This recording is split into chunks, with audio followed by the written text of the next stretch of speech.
Let's get to our main man, Ed Kracz, joining us now here on Birds 365. You can read all his work at si.com. You can follow him at KratzE.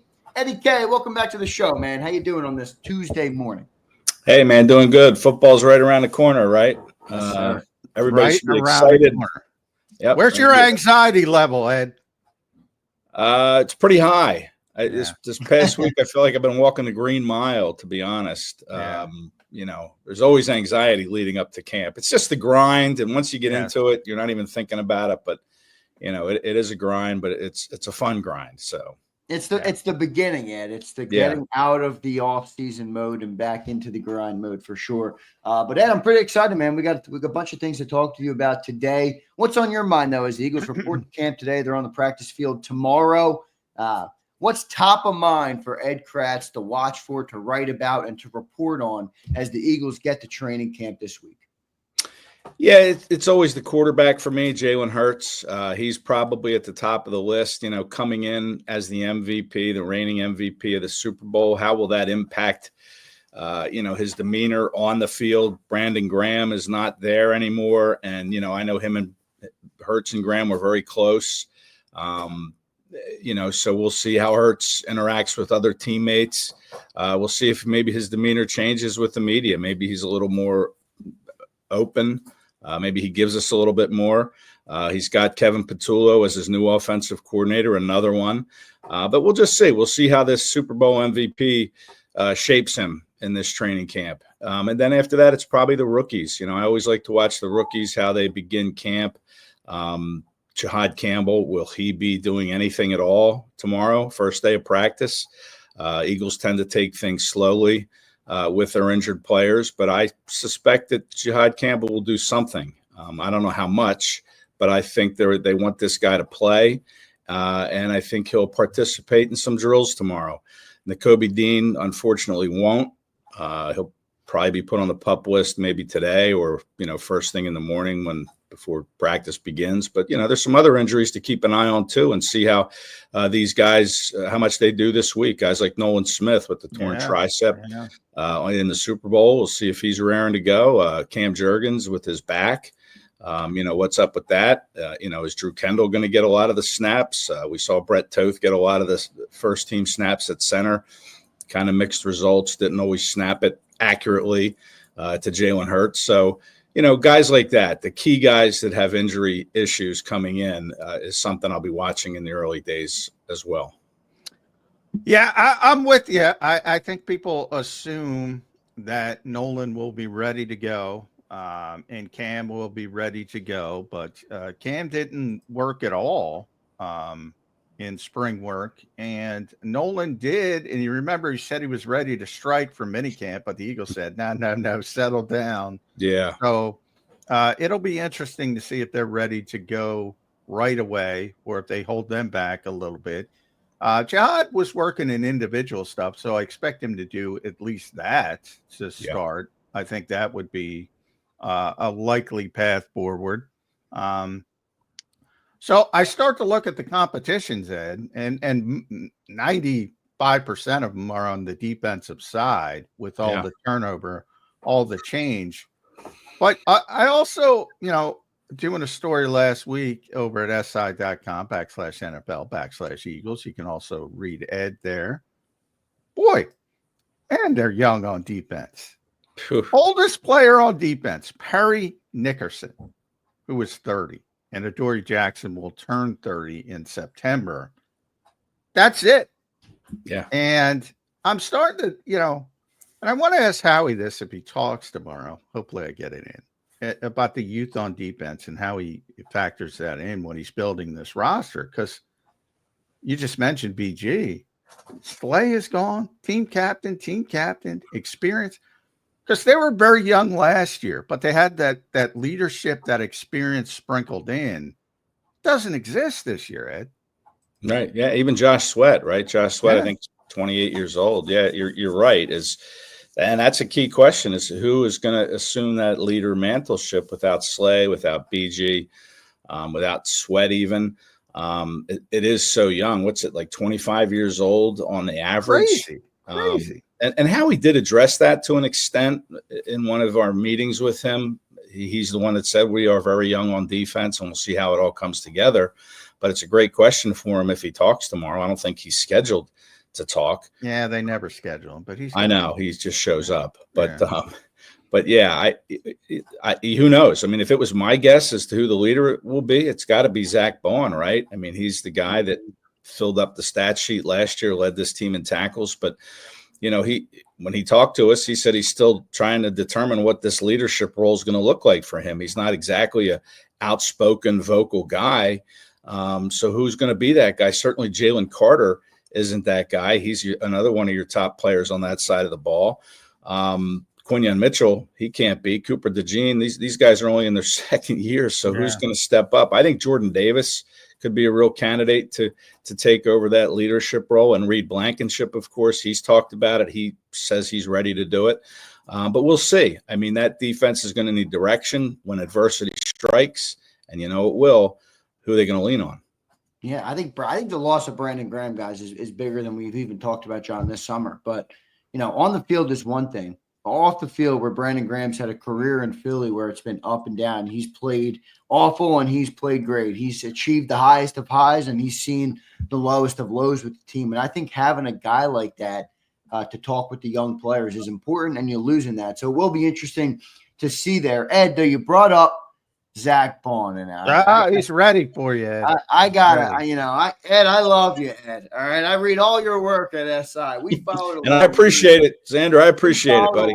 You're in Johnny Mac's top 25 Eagles players list, and I'm scratching my eyes. I'm looking. I'm like, John, this can't be right. Right? Yeah, Zack Baun at number 11 behind Mitchell and Cooper DeJean. Ed, talk me through this, man. How did Zack Baun get so low on the list? Full disclosure, I threw you under the bus, Ed. I was like, hey, don't blame me. Blame me. I would expect nothing less, John. I mean, you like to paint yourself as a foxhole guy, but I still have some questions. That's a stick. Although I did save your life in Baltimore, so that's a foxhole. Yeah, that's probably true. Yeah, I could. Who knows what would have happened if that car would have hit me. But anyway, my wife is nearby and she overheard that, so she might have some questions later about incident. But anyhow, what was Zack Baun? Yeah, number 11. Well, my contention with Zack Baun is I think in any other system with any other defensive coordinator, he's maybe a slightly above average linebacker, I think. But in the system that he plays in, and Vic Fangio understanding his strengths, makes him a really good player in this system. But we're looking at the best Eagles players, and to me, it's a very talented roster. And Baun just did not get inside the top 10 for me. And again, if he was a better linebacker, like I think Nakobe Dean would be a good linebacker in any system, just because of his skill set, because of his aggression. But Baun, to me, is a kind of a creation of Vic Fangio. So to me, he's not quite in that top 10, and that's kind of if you want to call it a penalty that I assessed him on that, you probably could do that. If he has another season like this, 150 tackles and 5 forced fumbles and 3.5 sacks and a couple interceptions, then he probably gets inside my top 10. But right now, I just think in Vic Fangio's system, he's just kind of a creation of Vic Fangio, because in New Orleans, he wasn't that guy. He was in a different system, different coordinators, but he comes here, and Vic Fangio really made him kind of a Frankenstein on that defense. He's a monster. Real quick follow-up on it, though, Ed. Are you confident then in him coming into this year? Because, there is a line of thinking of 1 year. 1 year guy is not necessarily a proven NFL player. How many times have we seen a player have a good 1 year and then that's it? Josh Uche had a year where he had double-digit sacks. How confident are you in Zack Baun coming into this year? Because in my estimation, that defense needs him to be as good or better than last year with all the losses that they've had around him. Yeah, I'm confident. Listening to him talk, he said, he's not, he wants to get better. He still wants to get better. He still wants to improve, so he's talking the talk, and I suspect he's going to walk the walk. And, having that year, he's going to come in with a boatload of confidence. Players will be looking at him to follow his lead, to follow his example, ask him questions. So I'm not that concerned about Zack Baun at all. having another solid year. Will he have another year like he did last year? I don't know. It was such a great year. It's a high bar. But if he can come close to that, then that's going to be fine. But I don't have any questions. I think, like I said, just listening to him talk, he wants to continue to be, I guess, great. He wants to build on that. And this is a guy that wasn't given anything when he came into the league. 4 years, he got nothing. Scraps, special team stuff, a couple snaps on defense. He feels like he's paid his dues and he's ready for this moment. And I don't think he's going to just all of a sudden say, yeah, I made it. I arrived. I'm getting paid $51 million now. I can kick back and enjoy that. No, I don't think Baun is that type of person. I think he'll answer the bell again here in the second season. I think a lot of it, it's going to be difficult for him to replicate last season from just a playmaking standpoint. It's just, it's going to be difficult. First team all pro. That part of it may not show up, but, I think to your point about Vic, there's no doubt that Vic Fangio contributed to Zack Baun. I mean, Howie brought him in there to be a backup edge rusher and a special teams player. Right. And Vic said, you know what? He's got good instincts. I think he can play off the ball. And Vic turned out to be right. So sometimes you just need that opportunity. But Vic wasn't out there playing for him, Ed. He was the guy making plays. Vic found what others didn't see in New Orleans, so he deserves a ton of credit for that. I think a lot of Zack Baun moving forward is how quickly can Nakobe get back? Yeah. Because if he's got to play middle linebacker, and he may not, Trotter might play middle linebacker, but that's going to be interesting to see because Vic said that depends on the other guys. We know Zach can do it. So if Trot can't do it, if Campbell can't do it, and Nakobe's not there, he's got to play middle linebacker, and that's sort of a more disciplined position. You're not free to make as many of the as those splash plays that he was making last season. Yeah, that's a good point, and I think some of this guys might be tied to Jahad Campbell is how quickly he can get in there because I don't think he'll start against Dallas, but I think there'll be some sub packages for him. But he has to get into camp quickly here. We saw Cooper DeJean miss most of camp, came back the final week, played in the final preseason game, and he didn't get into the starting lineup until week 5 or 6, I guess it was. After the bye. Right. So week 6, yeah. So if Campbell's going to play a role on this defense, and they really want him to, obviously, and I think they're going to try to make that happen, he could be maybe your inside middle linebacker in some sub packages with Jeremiah Trotter. Remember when Nakobe got hurt, the thinking was that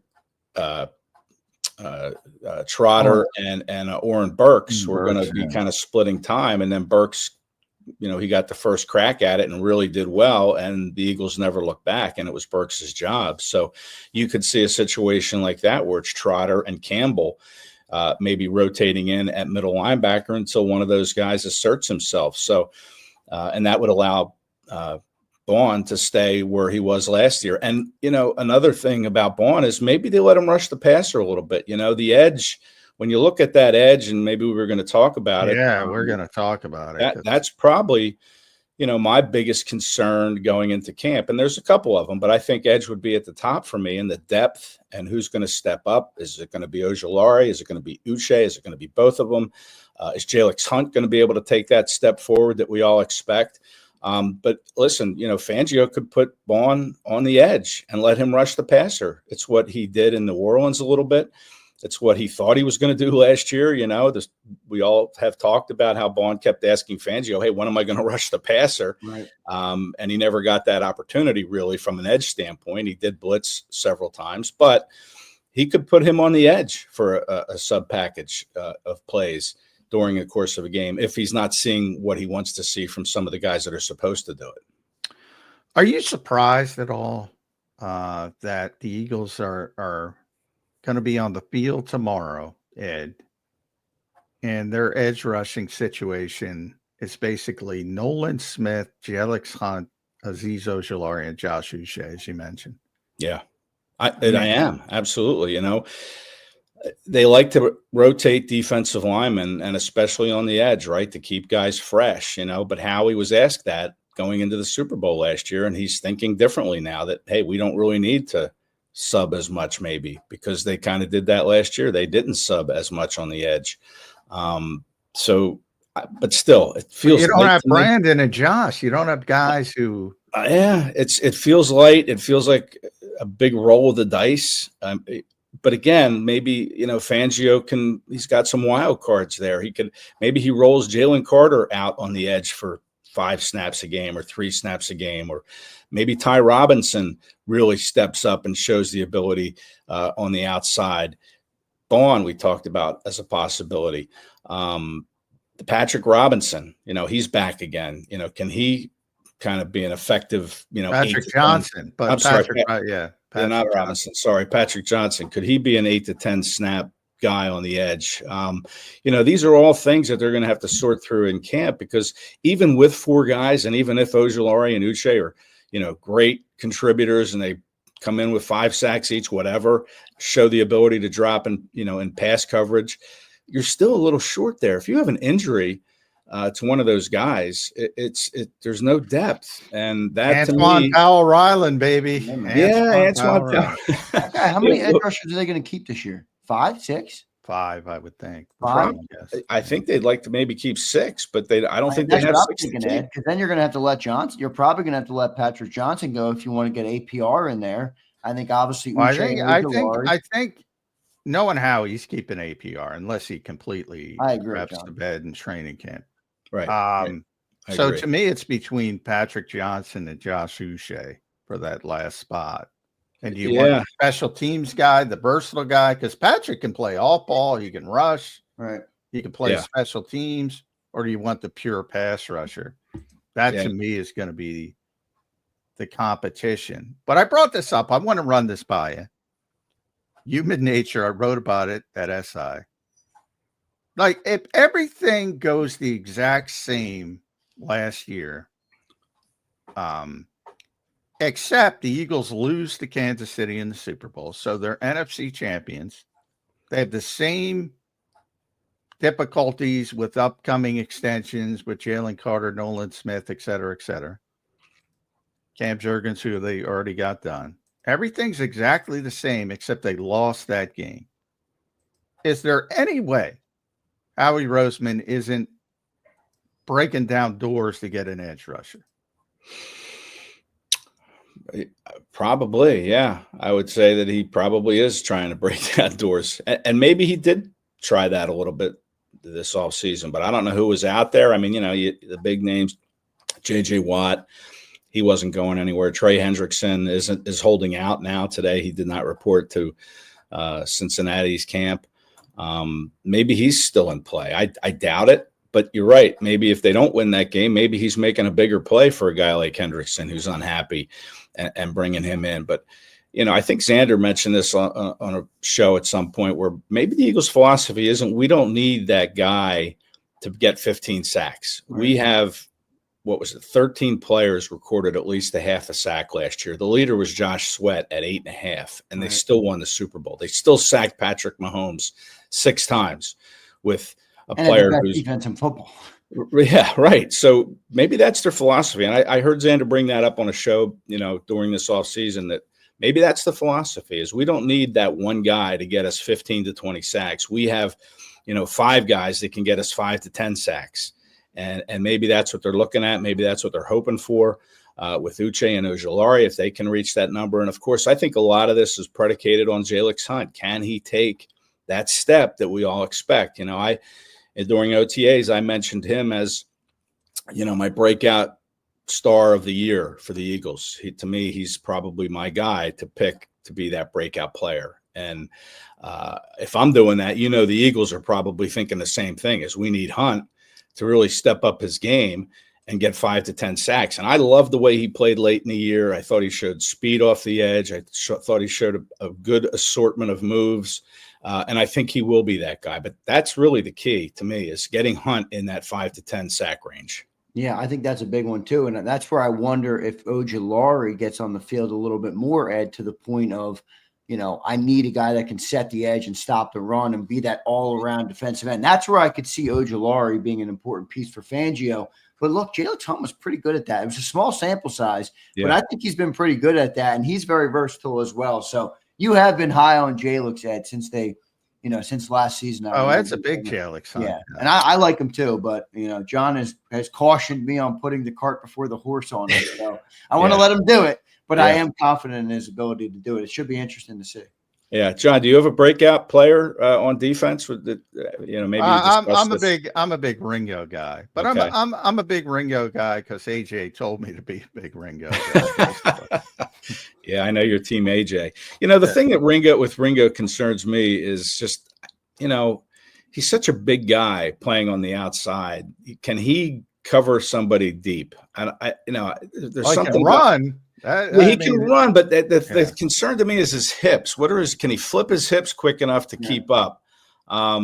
Big guys can have trouble with that. I'm not saying he does, but and some of the things I've watched him do during training camp last year and spring this year is I just wonder about his hips. Can he shift those hips quickly enough to keep up with, someone going deep like a CeeDee Lamb or, Terry McLaurin, some of these guys he's going to be playing in the NFC East, Malik Neighbors.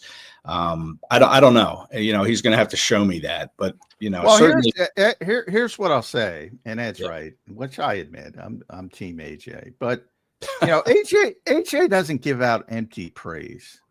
Like there's stuff I don't talk about that he says because he's not giving out empty praise. Yeah. And like he's the biggest, fastest, strongest receiver in football, and if he's giving him issues, that's pretty good. Yeah. Again, well, you're right. I mean, but we'll see. I mean, Keely Ringo's been working against AJ Brown since he got in the league. He kind of knows what AJ's going to do, so maybe that helps. That can he do it against guys that he doesn't see every day? Guys I just mentioned. Yeah. I'm not sure. By the way, I think the Eagles are not going to be as good at corner as they were last year because I don't think Slay gets enough credit. He doesn't. No, you're right. And there's such no a great way. guy. He's such a great guy in the locker room. I know. He did miss significant time, though. He was great when he was on the field, but I do wonder if the stability, if you get more stability, that could help on the back end. I mean, Slay was great. But he did, I don't know what the percentage of snaps that he missed last year, John. I know you said his number yesterday. There wasn't a ton. He was over 900. He had little pockets where got a concussion and he missed half a game. But overall, he played well, almost 1,000 snaps. He was out there a lot, especially when you consider his age. Look, that guy's, I think he's going to Hall of Fame. I really believe that. Is borderline 6-time Pro Bowl player. You're not just seamlessly moving. I know they've done it. Cam did a nice job replacing Jason Kelsey. I'm not saying it's impossible, but it's very unlikely, especially at a position like that where you're going to get beat, you're going to get crapped on, you got to handle it. There's so many mental parts to that position as well.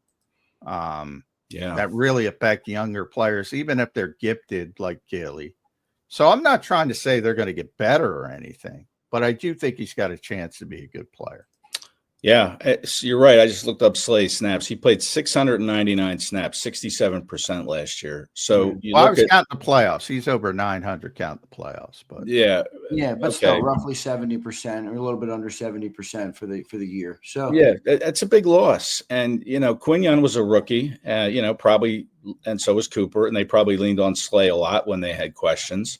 And maybe the bigger question is, when he didn't play, it was Isaiah Rodgers' game. And he's another guy that will be missed. That's probably underrated, especially in the locker room. Isaiah was always in the locker room, always talking to his teammates. And then, I went to Devontae Smith's celebrity softball all-star game, and Rodgers spoke, and so did Kenny Moore, who he recruited to come play in that game. Kenny Moore, great slot cornerback for the Indianapolis Colts for 8 or 9 years, and they're best friends. And Kenny Moore talked a lot about Isaiah Rodgers, the locker room, Isaiah Rodgers, and how guys would lean to him, lean on him for answers and for making things fun. When you're going through stress, Rodgers was able to kind of, alleviate some of that stress by the way he acted, by the things he said. So that's another issue, is not only the Isaiah Rodgers on the field, which was huge because he stepped in and did a good job. Who's going to fill that role? Is it going to be Adoree Jackson if he's not the starter, or Keely Ringo? And can they do it to Rodgers' level? But also the Rodgers inside the locker room, always there, right next to Cooper DeJean's locker, if I'm not mistaken. So that's going to be something to monitor too, is how much they're going to miss Rodgers. Ed, talk to me about the safety position, because you got Reed Blankenship returning.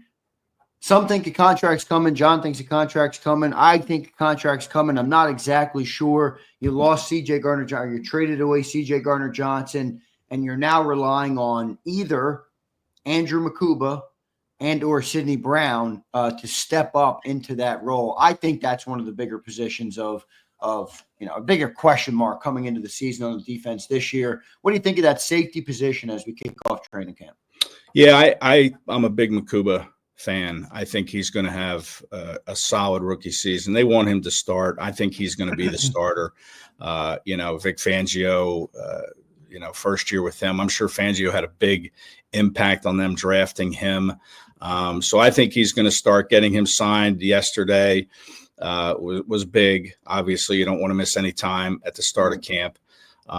So I think he's going to be just fine. And then Tristan McCollum and Sidney Brown, I think they're good depth guys. They're what we talk about Rodgers being last year is kind of that reserve cornerback ready to step in if someone got hurt, or as a third cornerback if you needed him. I think Brown and McCollum are two solid, backup players, and that's what I think they'll be. Sidney Brown, to me, will they keep him? If they cut him, that would be a real surprise. But could they trade him? Possibly. Justin Simmons is still sitting out there. I think he's a long shot at this point to be brought in. But I love Makuba. I think that safety spot's going to be fine. You mentioned Blankenship and his contract. I would be surprised, like you guys, if he doesn't get it. I think going into that first game, he's going to have a new contract. We saw Howie lock up Mulata a couple years ago and Sweat a couple years ago. The day before they opened the season, I think it was in Atlanta. That might have been 4 or 5 years ago. I would expect something similar with Reed Blankenship. I think he gets a contract extension at some point. Safety contracts are going up, and up, and I'm not sure Blankenship's in that upper tier of let me just play yet. devil's advocate 1 second here. They spent a second-round pick on Makuba and a third-round pick on Sidney Brown. You still got to pay. Nolan's coming up. You got Jalen Carter coming up. You obviously just paid Baun. You got the secondary guys that are going to come up eventually. Now I know some of them are a couple years out, but one could say, are you sure they're going to pay Reed Blankenship? They got a lot of guys to pay on that defense, and they used 2 premium picks on safeties in the last couple of years. Maybe potentially they're looking at Brown and Makuba. Now I don't think that's what they're doing, but I'm wondering if it's possible. Well, that's a good point. But I think that Reed isn't, like I said, one of those upper tier safeties yet as far as the salary goes. I think you can get him at a somewhat of a discount price maybe. He's an undrafted free agent. But boy, he's such a good ball hawk. I like him. I want him to sign him. I just don't. Yeah, he's got like he's got like 8 interceptions in his career. He's gone throughout 15 million. Yeah. Like, is that too rich? Yeah, is that too rich? The only reason I brought that up is because Cam Bynum signed as a free agent in the offseason, got $15 million. Reed's better than Cam Bynum. He's better. Yeah. I don't know, man. But to Ed's point, and I bring it up all the time on the show, that undrafted free agency tag follows you. I don't think he's getting $15 million, but I think he deserves $15 million. Yeah. But listen, the Eagles gave him a shot. If you can get 4 years, $50 million, maybe. It gives him long-term security, as long-term as it gets in the NFL with these contracts. But, if they give him some guaranteed money up front, give him some years, maybe you can get it done for less than $15 million. And I think Reed might take that. Getting back to Nolan Smith as a possible re-sign. I'm still I want to see Nolan Smith have a great year. I really do, before I start thinking, okay, he's got to be one of those guys that comes back. I know edge rushers are hard to find, and you drafted a pretty good one here. But I want to see him do it this year. I want to see him get close to 10 sacks. Boy, that is such a catch-22, Ed. You're like rooting for the guy to have a breakthrough season. And if he does, who just signed edge rusher?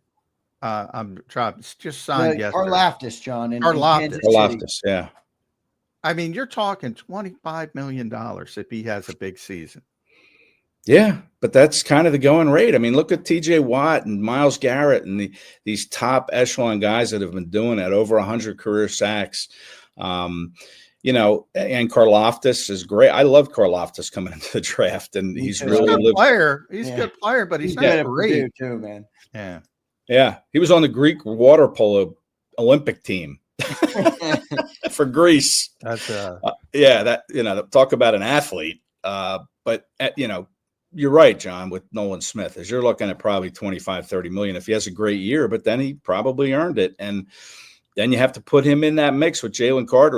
We got to get something done, but can they? Yeah, that's kind of why I brought up Reed, guys, because I'm looking at this right. and I'm like, I love Reed. Don't get me wrong. I want Reed to be here because I think Reed is your most stable force right now in that secondary, even including the young players that are coming up. I think Reed is the guy. But I am looking at some of the things they have coming up. I mean, next offseason, by the way, Jordan Davis too. They're going to have to address that next year. So there is a lot of people to pay. Well, that's why this was the Temu offseason. That's why it was discount offseason. Try to get those ducks in a row because you knew what was coming up. Yeah. I also believe that's my whole point in rounding back. Sorry, Ed, is that if they didn't win the Super Bowl, they wouldn't have that philosophy. So that's the human nature of success. That's what Nick Sirianni's fighting against. It's human nature to let out a sigh of relief. We did it. We can do this now. As opposed to if you come up just short, you're fighting and clawing to get over the top. Right. Yeah, well, think back when they came up just short 2 years ago. What did they do? I mean, I'm asking. I'd have to look and think hard on it. But what did they do that showed that desperation? Is, hey, we got to get better here. Well, it was more noticeable after the collapse because they went out and got in Saquon because of Saquon's season. Right. But even it didn't work out with Bryce up, but they were trying. I have to look back at 2023. Obviously, they were very good coming in, and they started 10-1 before the collapse.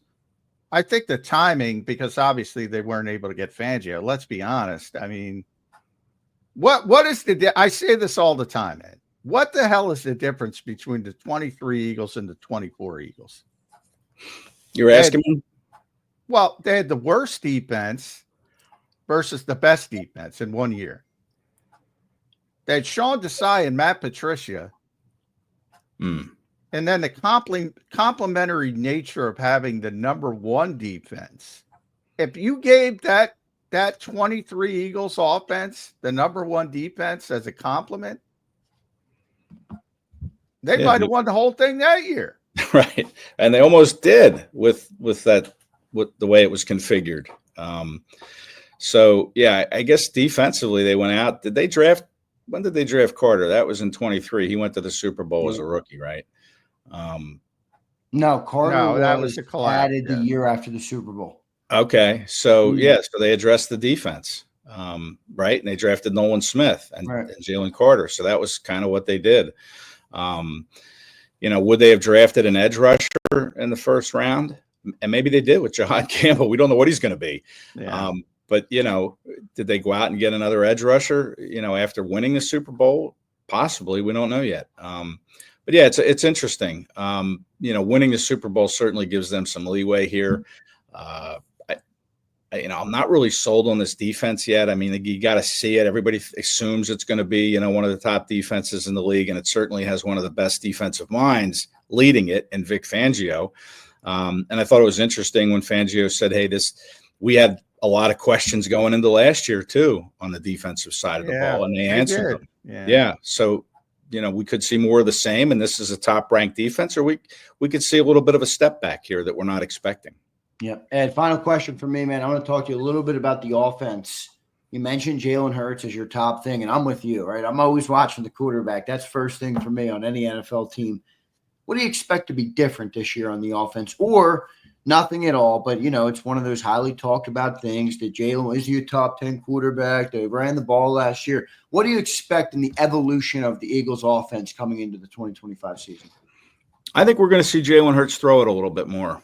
I don't think Barkley's going to have, what did he have, close to 500 touches last year between the regular 482, including the postseason. Yeah, I mean that's a lot. That's a big workload. I wouldn't be surprised to see a little bit of a step back on his touches this year, Saquon's, and they let Jalen Hurts kind of come out and throw the ball a little bit more, and we'll see how that goes. If it doesn't go well, then you throw that plan out the window, and then maybe you start giving it to Saquon a little bit, but. Maybe they reduce his touches also if A.J. Dillon can prove that he is the player he was a couple years ago. Missed all of last year, kind of like Isaiah Rodgers, missed all of one season due to a suspension. Wasn't a health-related thing, of course, but, A.J.'s coming off that neck, the stinger problem. Hopefully he can find a role on this team. We'll see about that. I'm not so sure, but if he can, I have concerns with A.J. Dillon because he's a big physical back who's got neck issues. Yeah, I know. Absolutely right.